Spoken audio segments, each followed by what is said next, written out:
Alright, now I gotta talk about this game. Jak and Daxter, The Lost Frontier, the last and probably worst game in the series. This game came out in 2009, and since Naughty Dog was already busy working on the Uncharted series, they handed the project over to High Impact Games, which has some former Naughty Dog members working for it.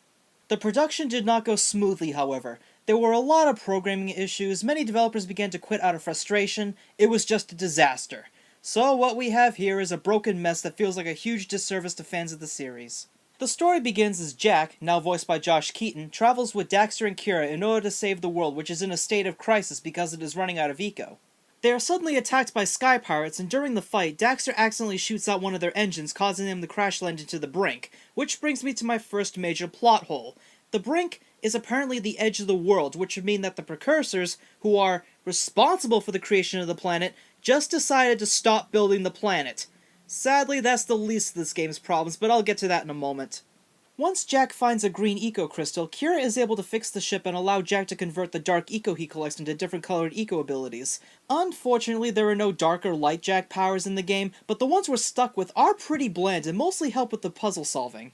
After Jak fights off the rest of the Sky Pirates, a man named Duke Skyheat invites the gang to the city of Europa, where he decides to provide some technology to help them on their quest.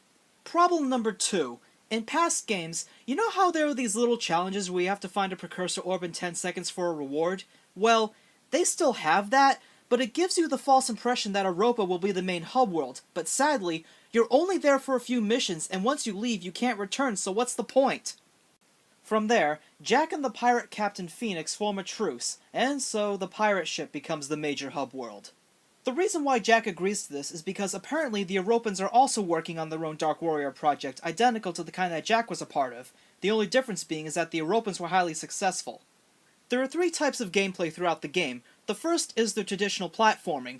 First of all, the camera is very awkward and the controls feel very stiff and robotic, so I often fall to my death because I misjudged the distance of a ledge I was trying to hop onto.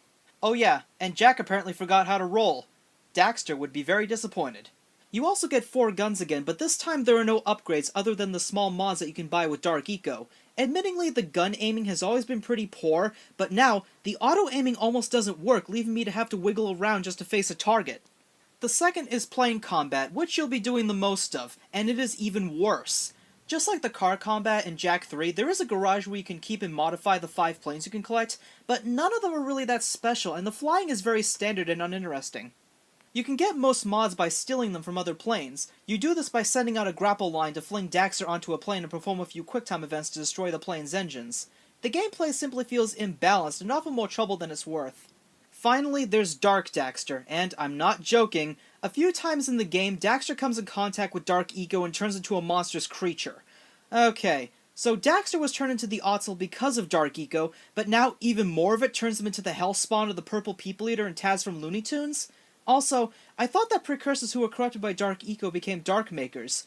I don't know, but I feel bad for those trying to figure it out. The gameplay is a top-down view where you smash things, throw objects, and become a destructive tornado, so there isn't much to say, and I was honestly getting kind of bored of it. Also, the characters are very off. Aside from Kira's weird new design, Jak is missing his goatee. You can unlock it in the secrets menu, which makes no sense, and he is also completely out of character.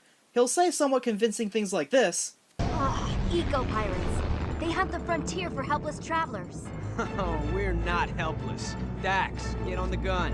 But then he'll go off to say stupid crap like this. Hey, are you listening to me?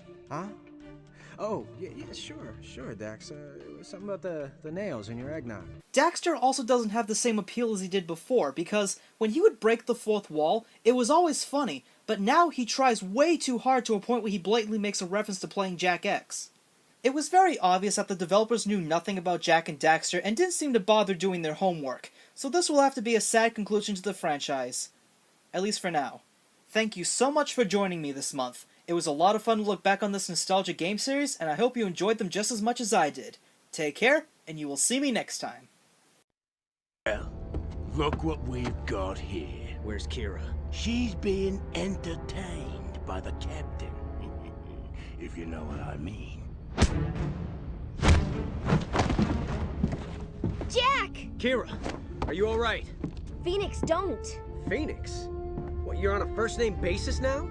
You shouldn't have come here. On the contrary, Now this monster has a chance to see what he truly is. And this little orb will show us the way. No!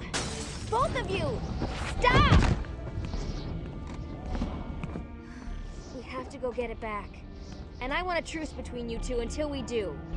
A truce. Now! Shake on it. Now, let's go get back the only hope we have.